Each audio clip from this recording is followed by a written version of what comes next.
Hey, what's up guys? Welcome to RB Hardware. Today we're gonna put together the best $1,000 gaming and streaming PC that you can build in 2022.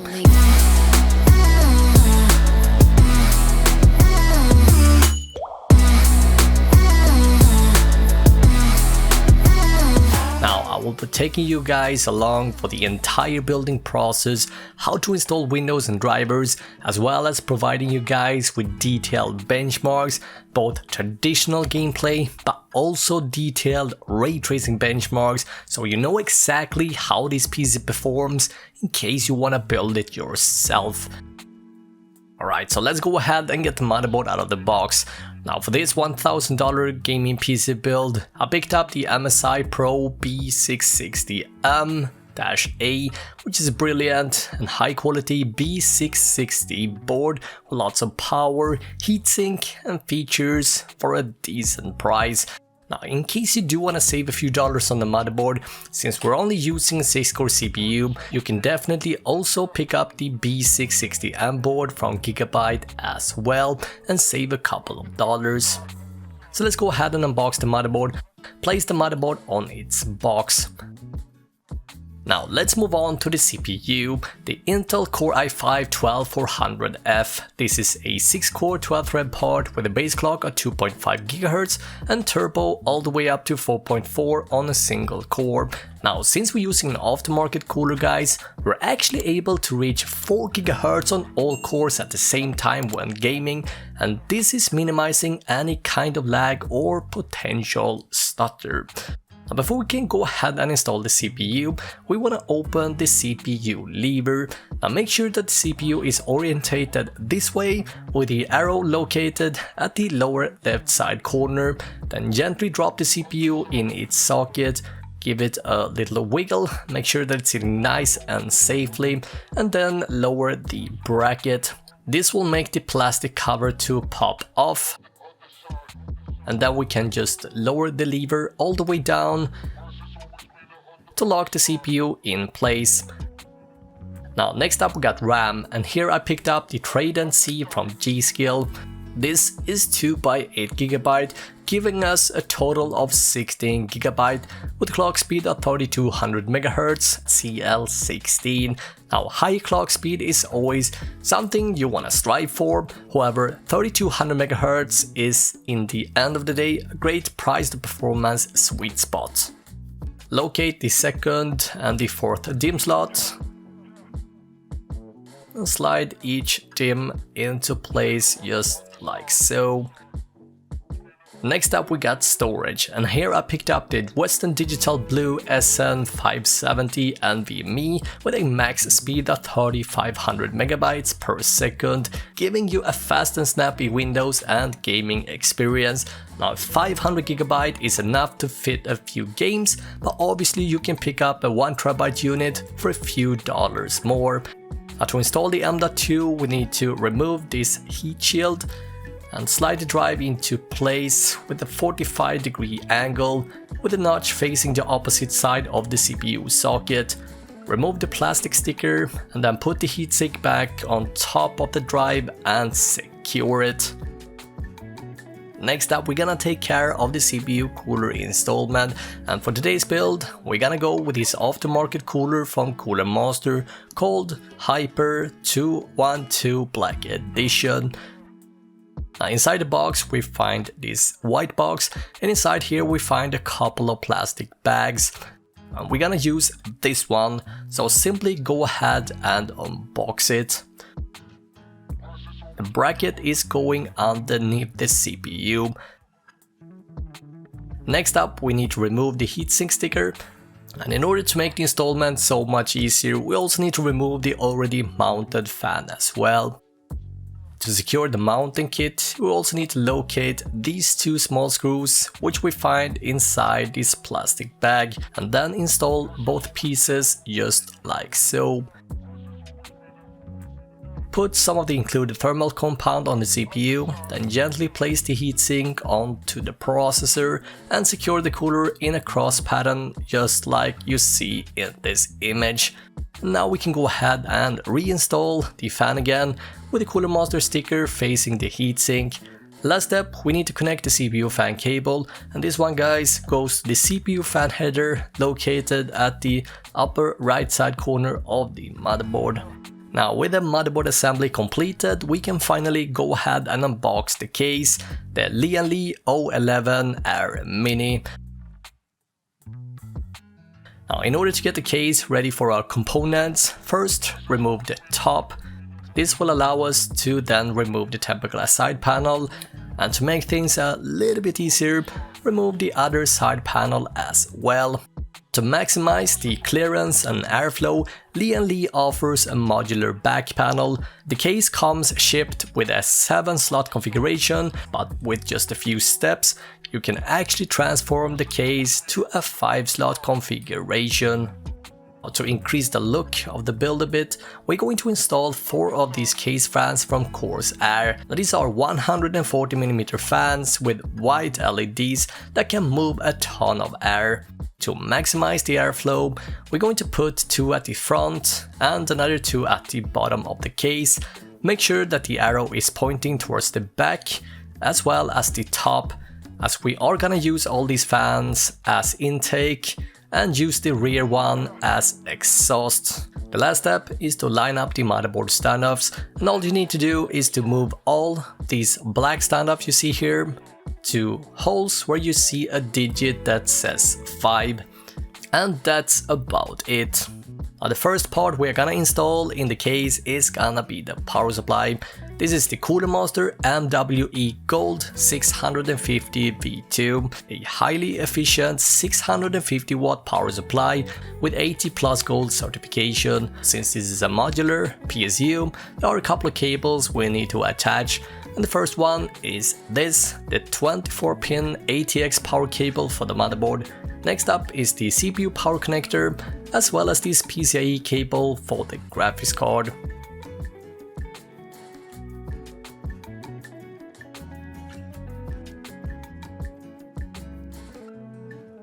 Simply go ahead and remove this bracket, and then we can go ahead and slide the PSU into place with the fan facing outwards. We're gonna use these 4 screws that comes inside the same plastic bag as the one that holds the motherboard screws and standoff. And then locate the IO shield, which you find inside the motherboard box. Make sure that the circular cutouts are facing the bottom of the case. Then we can go ahead and slide the motherboard into place and secure it. And these are all the places that each screws are essentially going. And with the motherboard installed, we can now go ahead and connect the case fans. Now since the motherboard only has 3 case fan headers, we're gonna need 2 of these so-called Y splitters to get all fans up and running. You'll find the complete part list down in the video description. Now it is time to get some power to the system. First up we have this bulky 24-pin ATX connector. Route it through this hole and then plug it into its connector found on the top right side of the board. Next up we have this EPS 8-pin power for the CPU. Route it through this cutout and plug it into its connector, which we find on the top left side corner. Now we're gonna deal with the case cables, and first up we have this flat wide USB 3 connector as well as the USB Type-C, and both goes through this cutout. Both connectors are located at the mid right side of the board.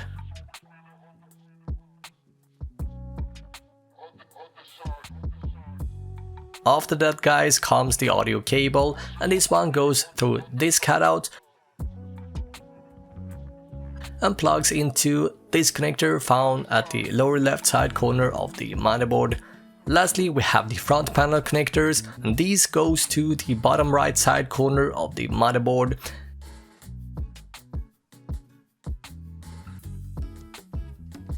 And that is it, guys. Now we can finally go ahead and unbox our graphics card, the Sapphire Radeon RX 6650 XT Pulse. Nowadays you can actually pick up the 6650 XT for between $354 to $389. This is way lower than what Nvidia's closest competitor, the RTX 3060, actually goes for. But you still might be asking, why would you pick up this card over anything that Team Green currently offers? Currently, as it stands, guys, AMD is actually way cheaper. And to put things in perspective, yes, with ray tracing turned on, the RTX 3060 is a little bit faster. However, when you turn ray tracing off, you're gonna get way better performance with the 6650 XT. And so for about $40 less, the 6650 XT is a no-brainer. Fasten the graphics card into place and connect the PCIe power cable, and with that done, the PC is now built. So let's go ahead and install Windows 11, and to do that we need a USB device with at least 8GB in size.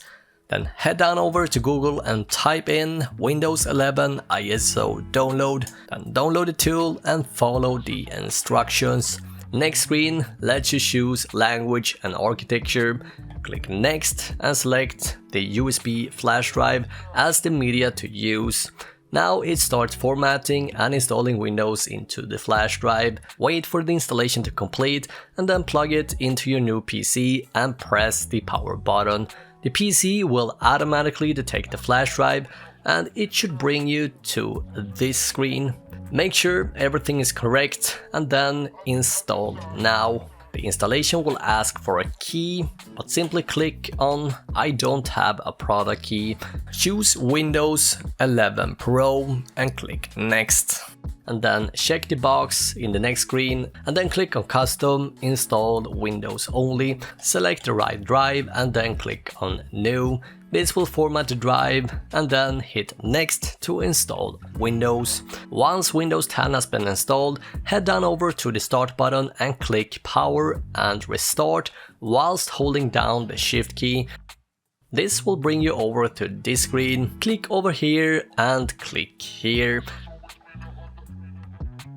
And once you entered this screen, you want to click on OC and XMP Profile.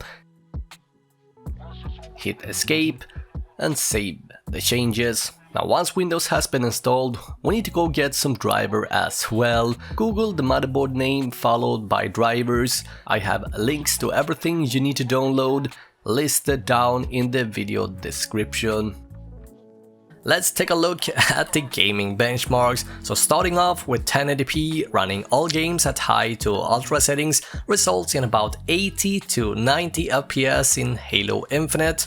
Call of Duty Vanguard runs over 100 FPS on average, or close to 150 FPS in competitive settings.